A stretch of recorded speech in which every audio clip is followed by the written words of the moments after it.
Hallo julle, dis so lekker om saam met julle vandag te kan kuier daar by die huis. Dis ons eerste aanlyn diens wat ons op verskillende plekke opneem. Ek is hier by my huis, besig om hierdie op te neem. Rudolf is by sy huis, hy gaan die boodskap daar opneem en dan gaan ons vanoggend lekker saam met julle kan kuier. Hier by ons gaan dit nogals lekker wild en de mekaar. Ons het al 'n tent in die yard opgeslaan en gekamp saam met die kids. Ons het pizza gemaak, ons het gebraai, ons het kuns gedoen, ons het Lego gedoen. Tussenin gewerk en die huis skoon gemaak. Die gesinsbediening het laat weet op die app het hulle die lekker sonnaarskoollesse, kategese lesse, aktiwiteite. So jy gaan dit op die app van ons van Oosterlig en op die tuisblad jy sien kategese pret tydens COVID-19. Jy kan net daar druk en daar's 'n paar lekker lesse met aktiwiteite wat jy saam met jou kinders gaan doen. Gaan kyk gerus daarna. Volgende naweek het ons Paasdiens, of dis Paas naweek wat ons goeie Vrydag 'n diens het en dan Sondag ook 'n diens, albei is 9:00 aanlyn. Julle kan inskakel daarop, hou ons kommunikasiekanale net dop en ons sal vir julle die link stuur. Maar ons wil graag sien, hoe gaan dit daar by julle? Ons wil julle graag sien. Ons mis julle ongelooflik baie. So stuur asseblief nou terwyl julle na hierdie diens kyk vir ons 'n selfie of 'n foto. Julle kan ons so WhatsApp na ons kantoorlyn toe 012 993 5437 of sit dit op Facebook of Instagram met #Oosterlig-aanlyn. En so ook met Paasnaweek se dienste. Stuur asseblief julle foto's vir ons. Dit sal vir ons regtig baie lekker wees. Voor ons in die boodskap ingaan, gaan ons 2 liedere saam sing of vanoggend kan jy miskien net sommer sit en jou oë toemaak en hierdie woorde saam bid terwyl ons dit gaan speel. Die eerste liedjie is Dankie vir die kruis, wat ons regtig net vir die Here kan dankie sê vir dit wat hy vir ons kon doen het. Ons kan vir hom sê, Here, ek het U so ongelooflik lief. Dankie vir dat U vir my aan die kruis gesterf het. En daarna above all, as ons in daai koor gaan, dan daai woorde is my so ongelooflik wat net sê, like a rose trampled on the ground, you took the fall and a thought of me. Dat hy aan my en jou gedink het toe hy daar gehang het, sodat ek en jy kan vry wees. Kom ons bid saam. Here, dankie vir 'n voorreg dat ons tegnologie het om vanoggend 'n aanlyn diens te kan hê, dat ons kan saam sit as 'n community, as 'n Oosterlig, na U woord kan luister, Here. Miskien is daar gesinne, miskien is daar mense wat vanoggend alleen en eensaam voel, Here, maar ek wil bid dat U regtig hulle sal ontvou met U liefde en U genade, dat hulle elke oomblik sal weet U is by hulle. Of voel ons onseker of voel ons bang, Here, weet ons dat U hier is. Dankie vir hierdie Paastyd wat ons kan ingaan, dat ons net weer eens kan besef wat U vir ons gedoen het, dat U ons kon vrymaak het, dat U die dood oorwin het vir ons. In Jesus naam, amen.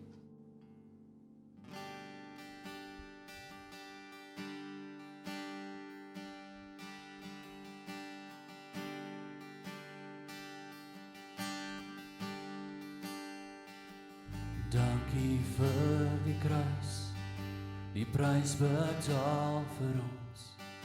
U gee U self aan ons, onvoorwaardelik.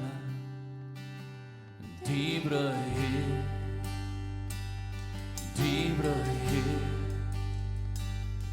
al ons sonde weg en vergewe. Deur U bloed gewas en vergeet.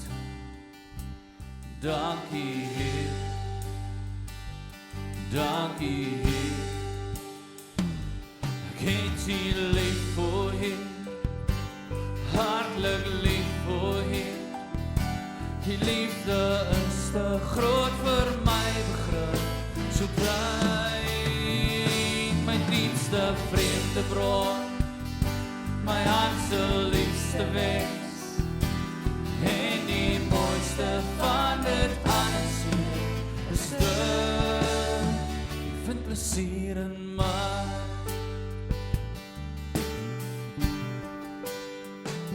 Vir ons genees in U, het U so diep gelei, om ons vrees te neer, liefde uitgestort.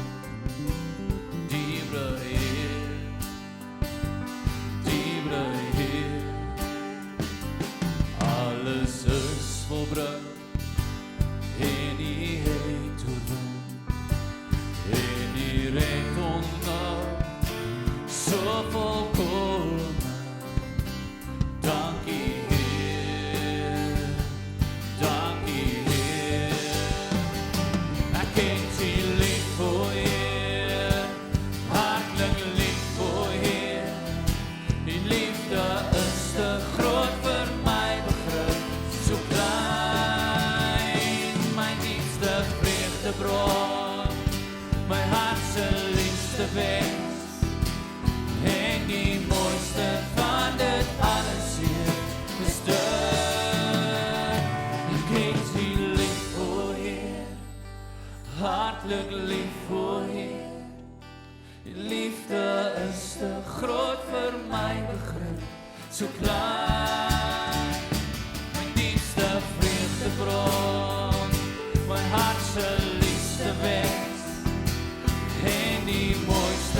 hier in my.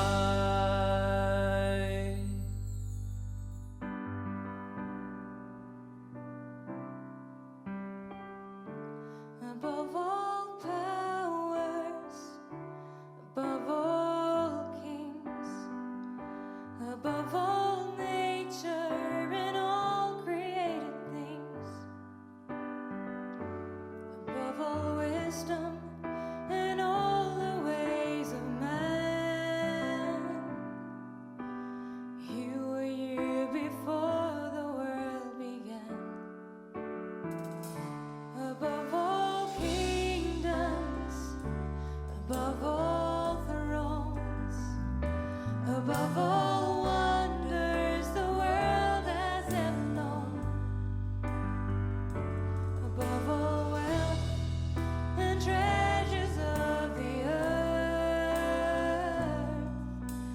there's no way to measure what you're worth. Crucified, laid behind the stone, you lived to die, rejected and alone, like a rose trampled on the ground. You took the fall and thought of me above all.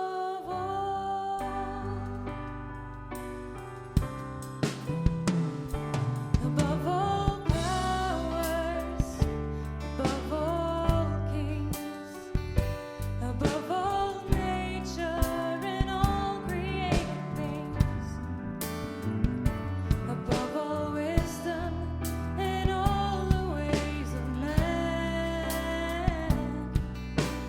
You were here before the world began.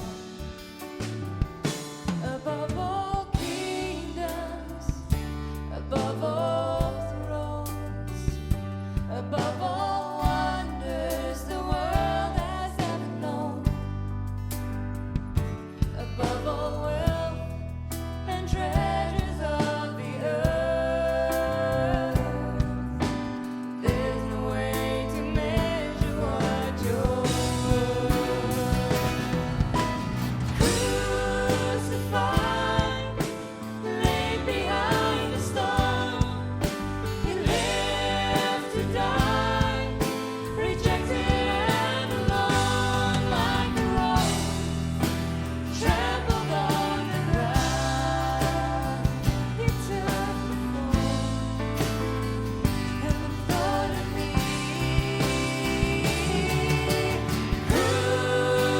Crucified, laid behind the stone, you lived to die, rejected and alone, like a rose trampled on the ground. You took the fall and the thought of me above all,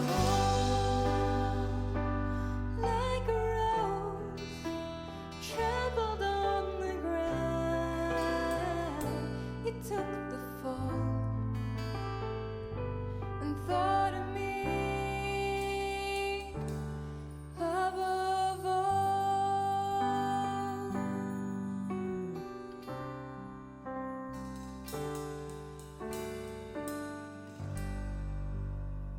Ons lewende Here, as ons na hierdie sang luister en ons dink aan U wat vir ons gesterf het, vir ons aan die kruis gesterf het, crucified, trampled like a rose. Here, baie dankie dat U U lewe vir ons gegee het. En ons vra vir U vanmôre, Here, dat U vir ons die wysheid van die kruis sal openbaar, dat U met ons sal werk vanoggend. Dankie dat ons vir U kon sing.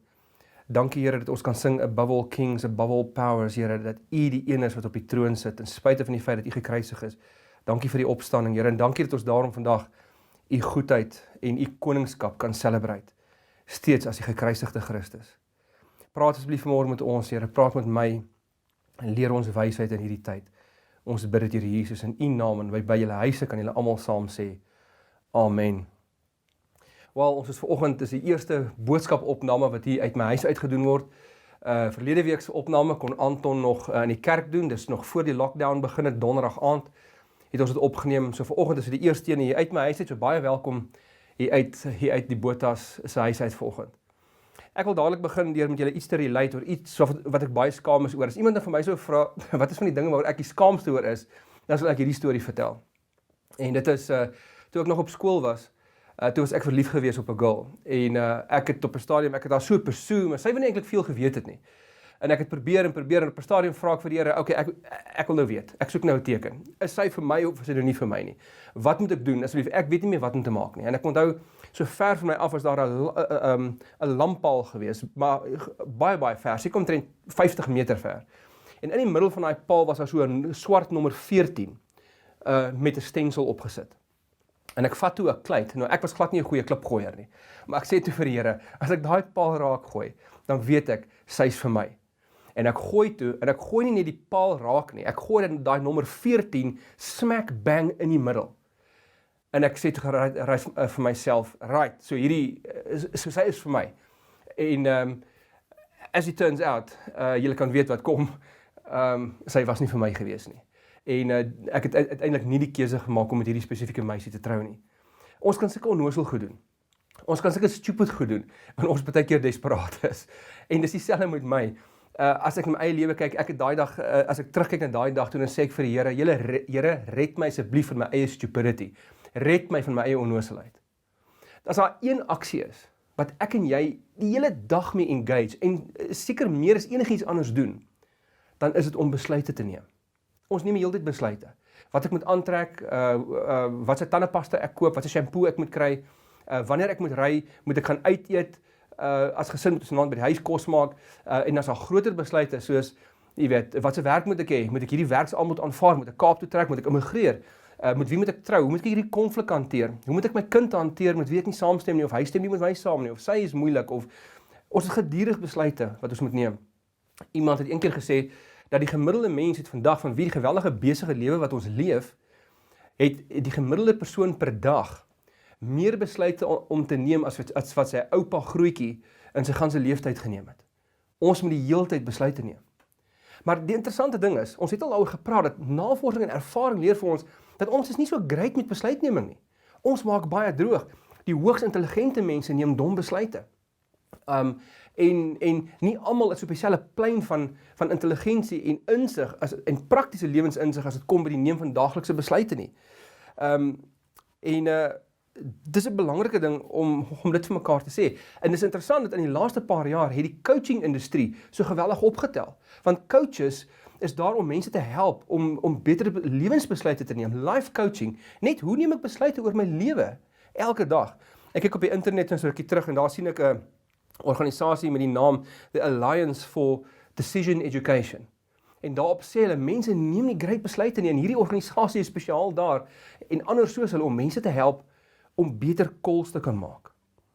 As ons net kyk na die hele corona pandemic, wat nou plaasgevind het die afgelope tyd, dan staan ons baie keer skaam as ons sien hoe ons self dom goed gedoen het, en dat nog steeds doen, en hoe mense net begin stockpile het, en emosioneel te kere gegaan het, en goed ons begin rondstuur het, en dan dink jy, ai tog, jy weet, baie keer is ek onnoosel, maar as ek in die res van die wêreld kyk, dan lyk dit asof ons almal nodig het om beter besluite te neem, en beter besluite lei tot 'n beter lewe. En so die ding wat ons nodig het, die Bybelse stukkie gereedskap, wat die Here vir ons gee om mee besluite te neem, is wysheid. Dis hoekom Spreuke byvoorbeeld, die Spreekboek vir ons sê, wie nog nie kennis het nie, sal verstandig word. Jong mense sal leer om met kennis en oorleg op te tree. Dit staan nou in die boek Spreuke, wat 'n hele boek in die Bybel is gewy aan die hele idee van wysheid. As ons net dit kan bekom, kan ons beter besluite neem, en kan ons beter dinge doen. Nou, 'n goeie definisie van wysheid kry ons in die Cambridge Dictionary. Daar sê vir ons, it's the ability to use your knowledge and experience to make good decisions and judgments. En daar het nou interessant 'n nuwe boek verskyn 'n hele paar jaar terug, The Enigma of Reason, wat deur 2 Harvard-ouens geskryf is. En wat baie interessant is hoe hulle vir ons wys dat lewensbesluite wat mense neem nie so effektief is nie. En dat die mees intelligente mense soms die domste besluite neem. So ons praat vanmôre oor wysheid. En Paulus het baie gepraat oor wysheid. En in sy geskrifte sien ons dit baie duidelik hoe belangrik wysheid vir hom is, en hy gebruik die kruis as sy primêre bron vir wysheid. Ons het die eerste Sondag van hierdie reeks, Wonde van die Kruis, het ons daaroor gepraat, toe ons uit 1 Korintiërs 2 gelees het, waar Paulus sê, ek moet julle myself voorgeneem om met julle oor niks anders te praat nie, as oor Christus, en wel hom as die gekruisigde. En hy beskou die kruis van Christus as 'n totale wêreldbeskouing, waarmee hy al die kerk en al sy eie persoonlike praktiese probleme oplos. So vanoggend gaan ons 'n bietjie na 'n teksgedeelte kyk, wat ons help om te sien, wat se wysheid gee die kruis vir ons. So kom ons lees eers net 'n paar verse saam, ook weer uit die boek Korintiërs, maar hierdie keer uit die vorige hoofstuk, hoofstuk 1. So die eerste week het ons begin met hierdie uit hoofstuk 2, en laasweek het Anton 'n bietjie met ons gepraat uit Matteus 27, hoe die wonde van die kruis op ons lewens inspeel, baie prakties, ook in hierdie tyd van die pandemie waar ons leef. Maar kom ons lees nou almal saam, net 'n paar verse uit 1 Korintiërs hoofstuk 1. Paulus skryf daar, hy sê, die boodskap van die kruis van Christus is wel onsin, dis die woord vir stupidity, onnoosheid, vir die wat verlore gaan. Maar vir ons wat gered word, is dit die krag van God. Daar staan tog geskrywe, die wysheid van die wyses sal ek vernietig, en die geleerdheid van die geleerdes sal ek tot niet maak. Waar is die wysgeer van hierdie wêreld? Waar is die skrifgeleerde? Waar is die slim woordvoerder? Hoe het God nie die wysheid van hierdie wêreld tot onsin gemaak nie? Die Jode vra wondertekens en die Grieke soek wysheid, maar ons verkondig Christus wat gekruisig is. Vir die Jode is dit 'n aanstoot en vir die ander is dit onsin. Maar vir die wat deur God geroep is, Jode sowel as Grieke, is Christus die krag van God en die wysheid van God. Wat vir die wêreld die onsin van God is groter wysheid as die wysheid van mense. En wat vir die wêreld die swakheid van God is groter krag as die krag van mense. So Paulus sê hier in hierdie gedeelte 'n paar interessante goed. Hy sê God se wysheid, en hy praat hier van die wysheid van die kruis, het eintlik die intellektuele mense van die wêreld skaam gemaak. Die groot filosowe het dit eintlik heeltemal ontmasker. Hoekom? Want van die filosowe probeer al vir jare lank om wysheid op te bou en te weet, hoe kan ons die beste lewens leef, hoe kan ons die mees sinvolle lewens leef, hoe kan ons gelukkig wees, hoe kan ons by God uitkom, hoe kan ons weet wie God is, en so meer. Hulle spandeer verskriklik baie tyd daaraan om agter te kom hoe ons moet leef, en hier kom die Here, en hy bring so 'n eenvoudige ding soos die kruis. Hy laat iemand aan 'n kruis spyker, 'n baie alledaagse ding, wat met baie mense gebeur het in die antieke tyd. In die eerste eeu het die Romeinse Ryk duisende Jode gekruisig langs die paaie van Israel. En hier gebruik die Here so 'n alledaagse, amper barbaarse ding om vir mense redding te bring. En hy gebruik nie gesofistikeerde filosofie nie. Dit is so eenvoudig, enigiemand kan dit verstaan. Die mees eenvoudige mens kan dit begryp. En tog sê Paulus, dit wat die mense dink is onnosel en is stupid. En mense het dit al vir my gesê, Rudolf, hoe kan ons vandag in die glo dat God in ons plek vir ons sondes gesterf het in 'n wetenskaplike era? Dit is tog nie iets wat regtig sin maak nie. En Paulus kom en hy sê, met hierdie eenvoudige dingetjie in die geskiedenis wat gebeur het die Here eintlik die intellektuele mense van die wêreld ontmasker as 'n bietjie silly. Hy sê die kruis gee vir ons die beste manier om besluite te neem. Die kruis gee vir ons redding. Die kruis gee openbaar aan ons wie God is. Die kruis sê vir ons hoe ons moet leef. Die kruis sê vir ons hoe ons moet besluite neem. Die kruis, sê Paulus, is die wysheid van God. Dit is 'n geweldige, belangrike ding. Die wetenskap kan ons ook nie help nie. Die wetenskap gee vir ons natuurlik baie insig en baie kennis. Dit kan vir ons die tegnologie gee om tanks te maak, maar dit kan ons nie help om morele keuses te maak oor wanneer om hierdie tanks uit te stuur en wanneer om hulle te stop nie. Ons leef met geweldige tegnologie vandag, waarmee ons met die wetenskap die woude vernietig, maar ons het nie die morele selfbeheersing om onsself terug te hou nie. Ons het vandag nanotegnologie, robotics, kunsmatige intelligensie, al hierdie dinge is besig om op te wel. Ons het die wetenskap, maar ons kan nie die regte besluite neem, lyk vir my, om daai goeders te implementeer nie. Daar's groot debatte hieroor. En Paulus kom en hy sê, wie wat, as jy wil wys wees, kniel aan die voet van die kruis. Daar het jy al die wysheid, daar kry jy die breë raamwerk van waaruit jy jou besluite kan neem. Dit gee nie vir jou al jou besluite op 'n skinkbord nie. Dit sê nie vir jou, nou moet jy so maak, nie, want dit sê eerder vir ons, Paulus sê vir ons, dit gee vir ons, die kruis gee vir ons 'n lens, waardeur ons in die wêreld kyk, en waardeur ons besluite neem. En dan kan ons baie beter besluite neem. So ek wil vanoggend met julle 5 dinge deel, wat die kruis vir ons doen.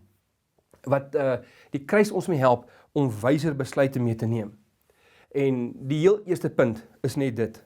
Die kruis openbaar genade as die oorheersende realiteit in die heelal. Ja, daai is vrek belangrik.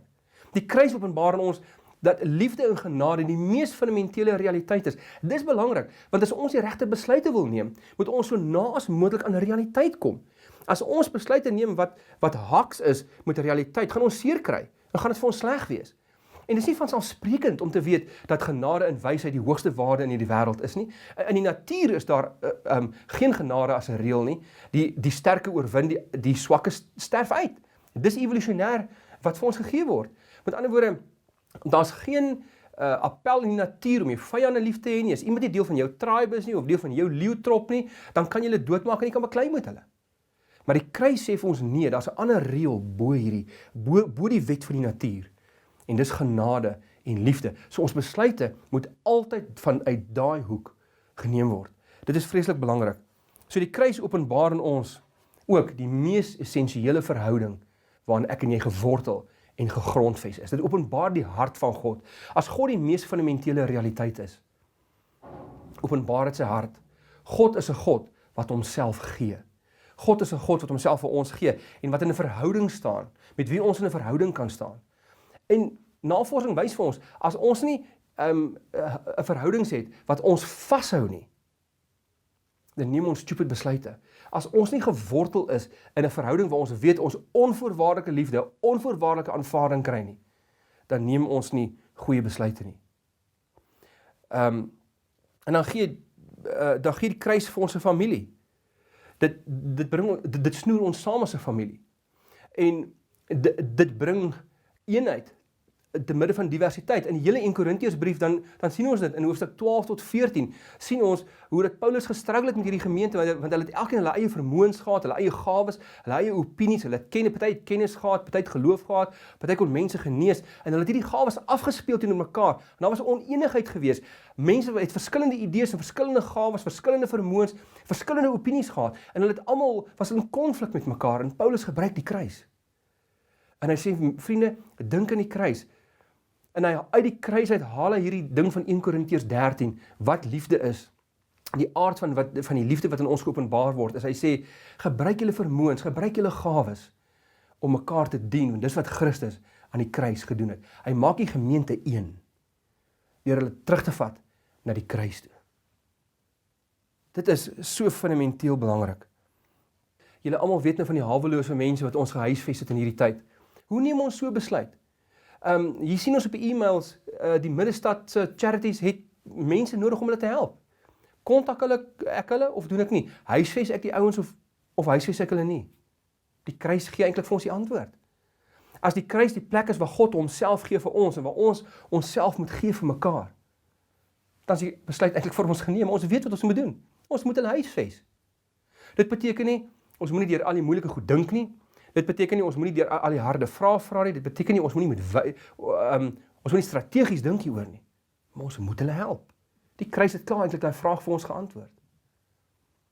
Hoe hanteer jy mense in hierdie tyd? Hier in die tyd met hierdie pandemie maak dit vir ons baie moeilike, baie opsigte. Byvoorbeeld in ons eie huis is ons baie afhanklik van huurinkomste van 'n tweede eiendom wat ons in Moretta Park het. So meer as 'n week of wat terug het ons huurders my laat weet. Hulle gaan vir die volgende 2 maande nie hulle huur kan betaal nie. Hoe tree jy op teenoor sulke mense? Hanteer jy hulle steeds met grace? Steeds met genade? Nie wonderlike en gelukkige ding het gebeur. Ek het hulle laat weet, dis okay. Hulle hoef nie te betaal nie. En ek het nie geweet wat ek gaan maak finansiëel nie, maar ek het net geweet, ek ken hierdie mense en 'n bietjie, en ek dink nie hulle gaan kanse vat nie. Maar hoe hanteer jy iemand in so 'n tyd? Dit is ongelooflik belangrik, en die wonderlike ding wat ek met julle wou deel is, die oomblik toe ek vir hulle sê, dis okay, julle hoef nie te betaal nie, toe 'n week later toe laat weet hulle my, weet jy, hulle het 'n bietjie hulle sommetjies weer gedoen, en hulle gaan vir my 'n gedeeltjie kan betaal. So ek kry nou so ietsie, maar nog steeds ver onder my eie begrote inkomste, wat ek beplan het vir hierdie maand. Maar die kruis help ons om vir onsself te sê, neem besluite wat ander mense in ag neem, gee jou lewe weg en ja, sorg vir jou gesin, kyk na jou mense om jou, jy moet dit doen, dis jou goddelike verantwoordelikheid. Maar tree op met grace en gee begrip vir mense. Die tweede ding wat die kruis vir ons doen, is die kruis leer ons die beste lewenshouding. Ek weet nie of jy al die ding gehoor het wat sê, attitude determines your altitude. Om die regte lewenshouding te hê, is ongelooflik belangrik. Nou as jy net die kruis en die opstanding kyk, dan gee die kruis vir ons 'n belangrike lewensgesindheid om te hê. En ons het al daaroor met julle gepraat, seker so 'n jaar of wat terug. Die beste algemene lewensgesindheid om teenoor die lewe te hê, is humble confidence.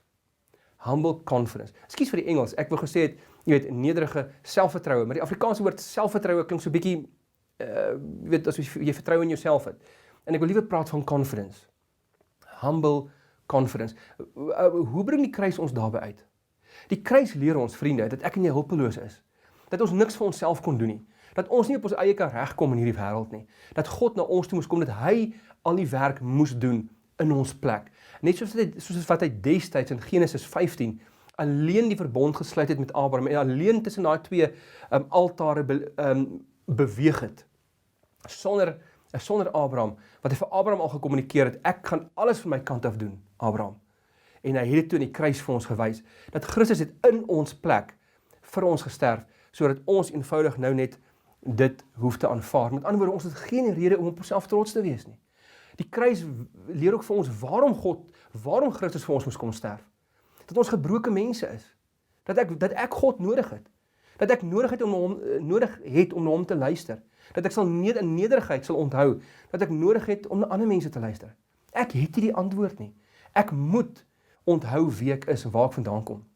Ek moet onthou dat die sonde nog in my woon en dat ek dit baie moeilik kan maak vir myself en vir mense om my. So dit gee vir my 'n nederige openheid om regtig te dink en te soek na insig en 'n wysheid en om te weet ek is nie altyd reg nie. Om 'n argument vir jouself te kan sê, okay, hier tree ek terug, want ek wil liewer eerder luister hier na my vrou of na my kind of wie kom met my sê, met my gesels. Maar dan het ons ook confidence. Die kruis gee ons ook confidence. Hoe so? Want omdat God vir ons in ons plek gesterf het, gee hy vir ons, skenk hy vir ons 'n Christus verdiende identiteit. 'n Identiteit waarop ek kan staan, wat as 'n platform dien vir my eie geliefdheid, dat ek weet ek is 'n geliefde mens, ek is 'n nuwe mens in Christus. Dis 'n onvoorwaardelike identity. Met ander woorde, my identiteit is nie afhanklik van of ek vandag goed presteer of nie. As my identiteit afgehang het van wat ek gedoen het, sal ek 'n baie wankelrige identity hê, wat my baie sal onseker maak in my besluitneming. Maar God gee vir my 'n Christus verdiende identiteit. Hy maak my 'n nuwe mens. Hy sê vir my, ek het jou lief, jy's myne, gaan leef jou lewe, gaan neem jou besluite, tel jou voete op, stap vorentoe, neem inisiatief. Jy's welkom, ek gee vir die confidence, ek gee vir jou my identiteit, sê die Here, gee ek vir jou. Wow, wat 'n ongelooflike platform, waarop ek en jy goeie en praktiese besluite kan neem. En dan is dit nie al nie. Die kruis leer my hoe om met my finansies te werk. Dit leer my hoe om met my finansies te werk. Dit leer my dat my geld primêr daarvoor is om na my mees basiese behoeftes en my gesin om te sien en tweedens om die wêreld 'n beter plek te maak. In 2 Korintiërs 8 en 9 gebruik Paulus die kruis wanneer hy 2 hoofstukke lank met die Korintiërs praat oor geld en oor materiële dinge. En hy vat hulle na die kruis toe. Hy sê vir hulle, God het 'n blymoedige gewer lief. Hoekom? Want hy sê dat die taal wat hy gebruik is so mooi. Hy sê Christus het arm geword in ons plek sodat ons ryk kan wees. Dit is nie 'n mooi beeld nie. Hy gebruik die finansiële term. Hy sê Christus het arm geword. Filippense 2 sê vir ons Christus het homself gestroop van al sy eer en heerlikheid. En het die gestalte van 'n geslaaf aangeneem en aan ons gelyk geword. En dit gebruik Paulus in 2 Korintiërs 8 en 9. Dan sê hy, en so moet julle ook met minder leef, sodat ander kan lewe. Gee ook jouself prys, soos wat Jesus gedoen het. Wees jy bereid om materieel, net soos Jesus, materieel en gemak gewys arm te wees, sodat ander mense kan lewe, sodat jy kan help om te groei, en sodat jy kan help om ander mense aan die lewe te hou, om kos op hulle tafel te kry, om die kerk se missie te dien. En hierdie is nie altyd 'n maklike ding nie. Maar die Here sê vir ons met ander woorde, hulle praat van die minimalisme van die kruis. Aan die kruis het Christus niks meer gehad nie. Hy was selfs aan sy klere gestroop. Hy het niks gehad nie. En as ons die kruis volg, beteken dit hoe ons finansies hanteer, beteken dit ons hoef nie altyd alles te spend nie. Ons kan eerder minder spend. Die kruis gaan oor om jouself op te gee, om die regte wat jy kastig sou hê, nie uit te oefen nie, maar eerder jouself op te offer ter wille van ander. Dit beteken, jy kies intentioneel om nie maksimaal te spend nie, om nie alles te koop wat jy graag wil hê nie, maar om verantwoordelik te wees, om liewer 'n bietjie terug te hou, sodat ander kan leef, sodat ander kan hê. Ek weet daar's party van julle wat nou in hierdie coronatyd, miskien is hulle dalk sonder inkomste op hierdie oomblik, maar miskien het jy die wysheid van die kruis gevolg, voor en nou, deur gereeld nie als te spandeer nie, en te spaar, en daar's 'n party van julle, wat nou tans bly is, dat julle die kruis gevolg het, dalk onwetend, en dat julle gespaar het, en dat julle iets het nou om van te leef. Daar's ander van julle wat dalk baie spyt is, dat jy nie die pad van die kruis gevolg het nie, en dat jy tot op die limit gespend het, en dat jy nou niks het om vir mense te gee nie, en dat jy self nou struggle. Gelukkig ontmoet die Here ons altyd waar ons is, en hy help ons waar ons ook al kom, en selfs al is daar 'n finansiële krisis, deur ons self veroorsaak. Maar weet jy wat, ek wil vir julle sê, dit is belangrik, ek wil vir julle sê hoe die kruis my gehelp het in hierdie tyd, en nog steeds help. En ek weet, dis nou al die 3de keer of wat ek praat oor ons dankoffers, maar vanoggend wil ek praat oor ons dankoffers nie uit 'n kerklik institusionele hoek nie. Ek moet vir julle sê, ek het met my huurgeld wat ek verloor het, nog voor die huurders my later gekontak het, en vir my gesê het, hulle gaan my wel 'n bietjie gee, het ek my volle dankoffer betaal, ten spyte van die feit, dat ek 'n substansiële bedrag minder sou kry. En ek weet hierdie is 'n olifant in die kamer, dis 'n sensitiewe ding om te sê, ek het baie gewonder, moet ek dit vir julle sê, moet ek nie? En ek wil vir julle dadelik sê, as van julle se inkomste so drasties geval het, dat julle dit amper nie kan maak nie, asseblief nie nog worry oor dankoffers ook nie. Relax. Ons verstaan. En ek wil regtig vir julle sê, dit is ons leraars het daaroor gepraat. As ons salary cuts moet vat omdat die kerk nie al sy inkomste kry nie, as ons geen salaris moet kry nie omdat die kerk nie al sy inkomste kry nie, dis oukei. Ons stap almal die pad saam met mekaar. Maar weet julle waarom het ek gekies om my dankoffer te betaal? Want die kruis het my gehelp om nie vanuit vrees te spandeer nie. Om nie vanuit vrees te besluit wat ek gaan betaal en wat ek nie gaan betaal nie. Die missie van die Here is nou nog belangriker in hierdie coronatyd. Dit wat in die kerk toe kom is nog belangriker. Dit wat die kerk moet doen is nog belangriker as van tevore in hierdie krisistyd. En ek het nodig, my hart, hierdie evil hart van my, het nodig om gerig te word deur die kruis. En dit is waarom ek dit gedoen het. Ek hoop nie julle dink, ek het dit gedoen omdat ek het veel graag wil sê hoe great ek is, of regtig, die van julle wat my ken, ek dink ek sal weet waar ek vandaan kom. Maar ek kan nie vir julle sê hoe die kruis my in hierdie tyd gehelp het, en nog steeds help, om die regte besluite te neem, ook finansiëel. En as daar van julle is wat alles verloor het, in hierdie tyd wat geen inkomste hê nie, wil ek vir julle sê, my hart gaan uit na julle. En ons bid vir julle, en wil julle nie asseblief vir ons kontak nie. En vir ons sê spesifiek waarvoor ons kan bid nie. Selfs kan ons kan julle ook help met kos. Ons kan verskeie dinge probeer doen om julle by te staan. So sal julle ons kontak asseblief. Maar die kruis leer ons hoe om te werk met finansies. Dit gee vir ons ten minste die beginsels van hoe ons met finansies behoort te werk. Maar miskien sit party van ons in 'n gemors en ons voel dis ons eie skuld. Dit bring ons by die volgende punt. Die kruis leer ons dat ons foute nie fataal is nie. Ons foute is nie fataal nie en is ook nie finaal nie. Yes, wat 'n incredible stukkie gemoedsrus wat die Here vir ons gee. Dat hy vir ons sê, weet jy wat, ek ontmoet jou waar jy is, jy word vergewe. As jy kniel in die voet van die kruis, kry jy elke oomblik wanneer jy daar kniel, elke oomblik wat jy sê, Here, ek is jammer, elke oomblik wat jy sê, Here, ek het nie die regte ding gedoen nie, vergewe my, elke oomblik kan jy nuut begin en weer begin by die kruis. Maar dis die enigste plek waar jy kan nuut begin. 'n Filosofie kan jou nie help om nuut te begin nie, die wetenskap kan jou nie help om nuut te begin nie. Die kruis kan jou help. om nie te begin en op 'n nuwe blaadjie met die Here van vooraf te begin stap. En dit bring ons by die heel laaste punt wat ons vanmôre wil hanteer. En dit is, die kruis leer ons 'n wen-wen realiteit ten opsigte van lewe en dood. In 1 Korintiërs 15, dan sien ons hoe Paulus praat, hoe die kruis van die Here vir ons 'n nuwe lewe na vore gebring het, en hoe, omdat Jesus opgestaan het uit die dood, ek en jy ook gaan opstaan uit die dood. Dat ons lewe na die dood, ek bedoel, ek weet, meeste van ons weet dit en aanvaar dit. Nou, Paulus het die boek Filippense ook geskryf. Filippense is die vreugdesboek. En hy skryf dit vanuit die tronk. So, in die Filippense verduidelik hy vir die mense, vir God se mense, hoe hy dit reg kry om in vreugde te leef.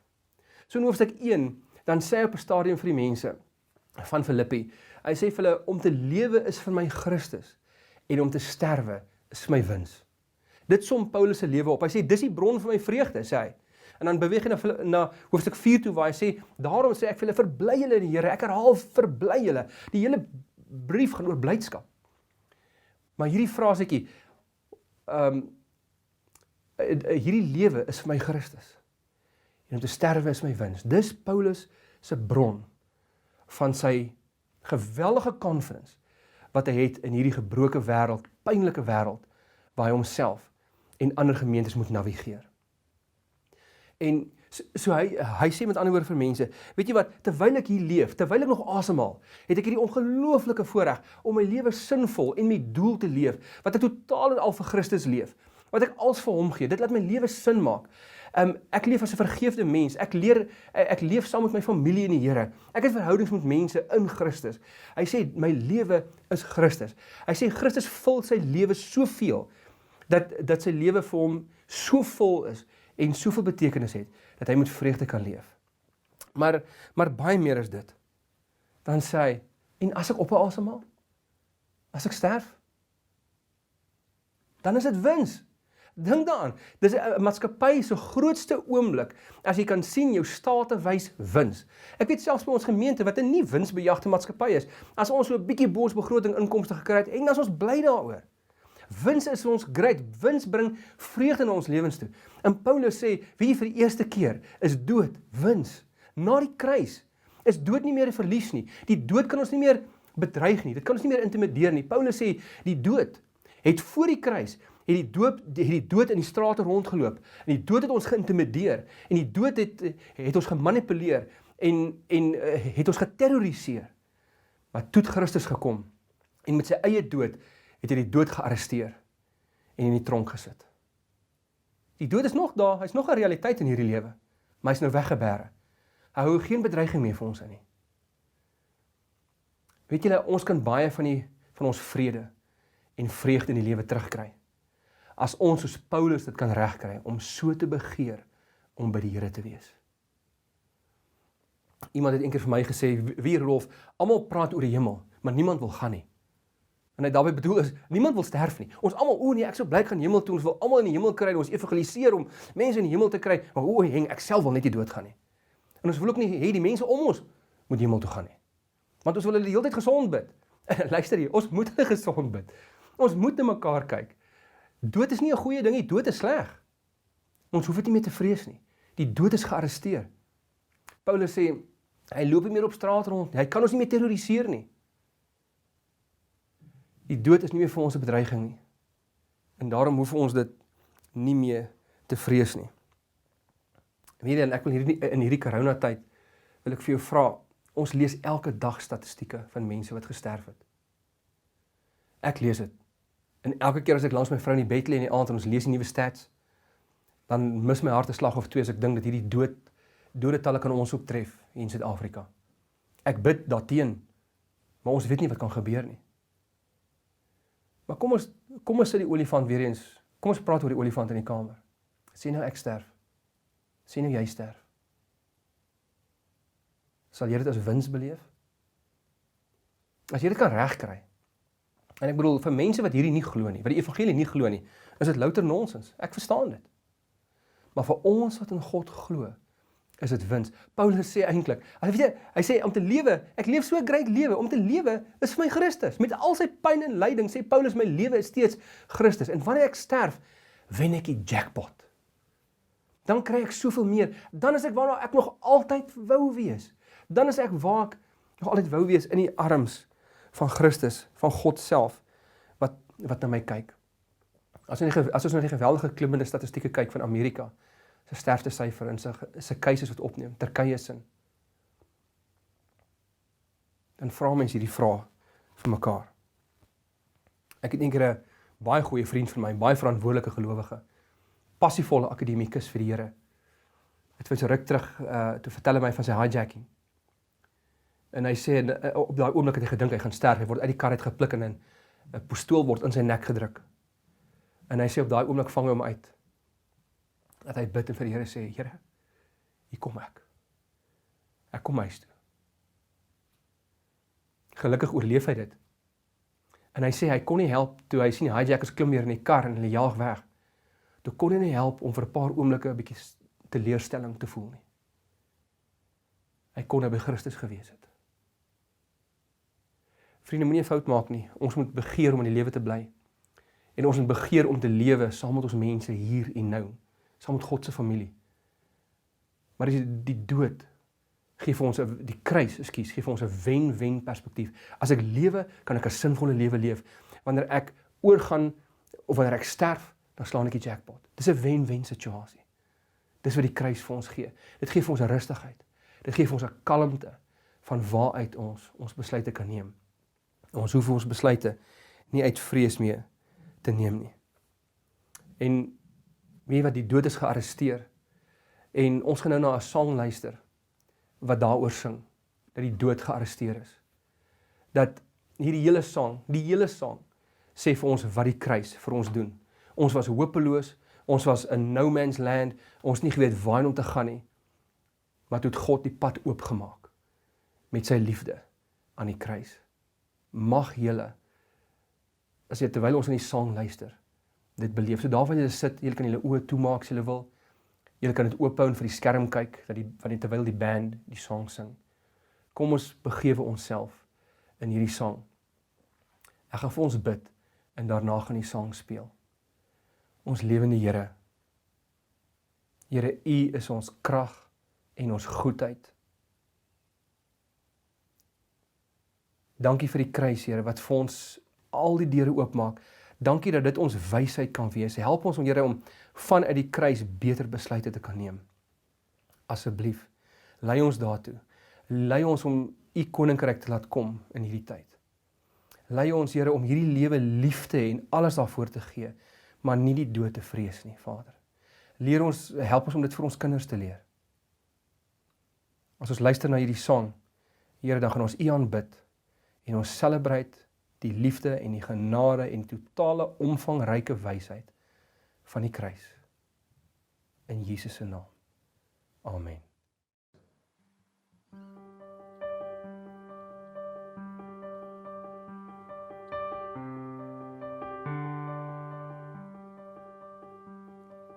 Alone in my sorrow and dead in my sin,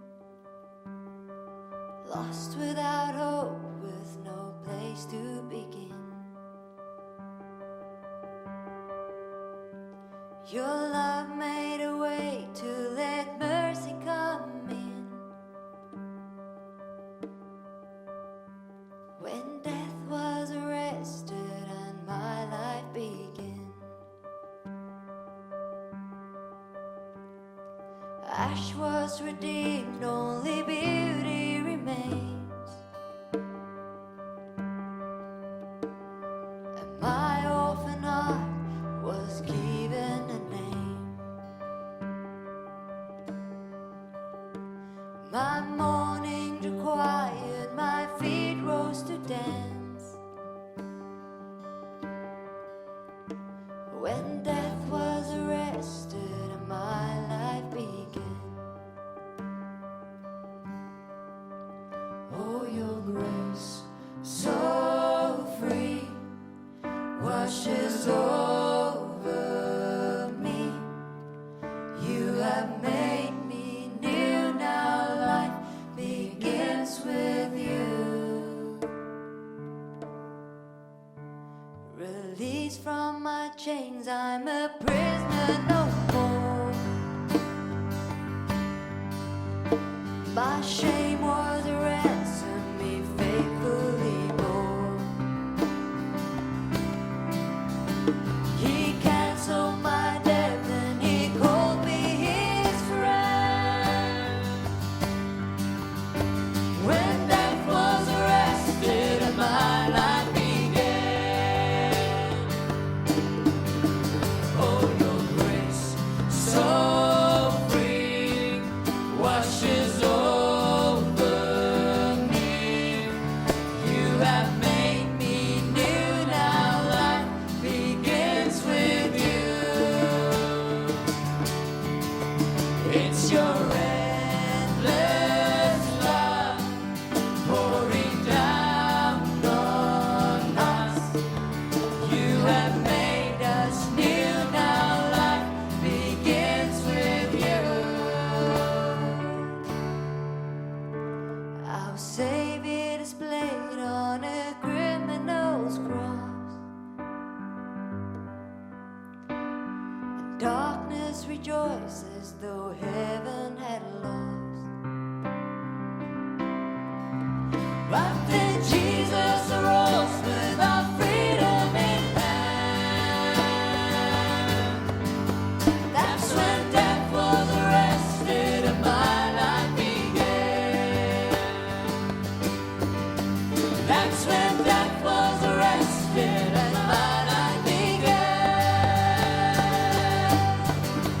Oh, your grace so free washes over me. You have made me new now. Life begins with you. It's your endless love pouring down on us. You have made us new now. Life begins with you. Oh, we're free, free, forever we're free. Come join the song of all the redeemed. Yes, we're free, free, forever, amen. Death was arrested and my life began. When death was arrested and my life began.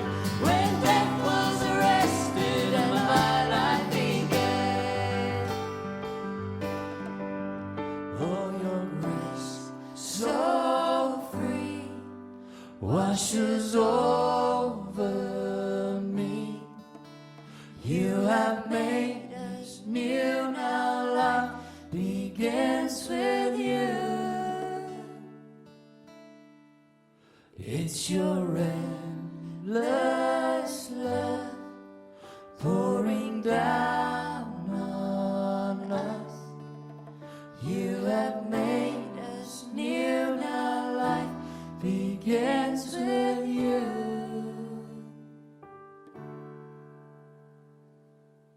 Wel julle, wow, wat 'n amazing song. Hy het die afgelope tyd het hy in my eie lewe een van my groot favorites geword. Death was arrested and my life began. Maar dit voorsien vir ons die seën van die Here. Dit voorsien vir ons dat ons oor mekaar die seën kan uitspreek. So daar wil in die huise sit, hou julle hande oop en ontvang die seën van die Here. Eintlik ontvang julle dit nie nou nie. Julle het dit nog altyd vandat julle tot geloof gekom het. Maar ontvang dit weer opnuut in julle ervaring met die Here. Die genade van ons Here Jesus Christus. En die liefde van God ons Vader. En die kragtige, bemoedigende werking van die Heilige Gees is met julle elkeen. En daar by hulle huise sê ons almal saam as Oosterlig familie. Amen.